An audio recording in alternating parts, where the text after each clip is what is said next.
اردو ادب کی مختصر ترین تاریخ از doctor Salim Akhtar lecture number 134۔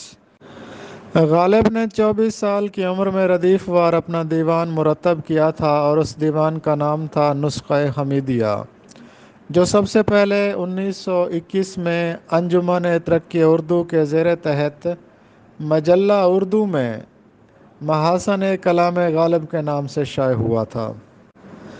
محاسن کلام غالب یہ دراصل عبد الرحمن بجنوری کا لکھا ہوا ایک مقدمہ تھا۔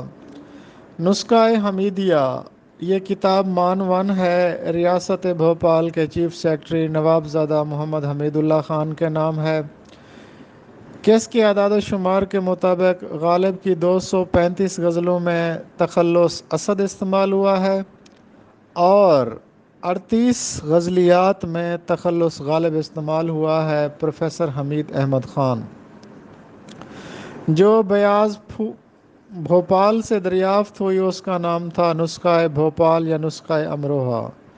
نسخہ بھوپال کو بھارت میں اکبر علی خان نے متعارف کرایا۔ غالب کی غزلوں کے انگریزی ترجم کیے بہت سے ادیبوں نے کیے: قرۃ العین حیدر، سرفراز نیازی، یوسف حسین خان اور سردار مجنوں۔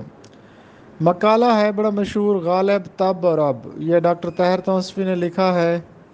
غالب کہتے ہیں اور بھی دنیا میں سخنور بہت اچھے، کہتے ہیں کہ غالب کا ہے انداز بیاں اور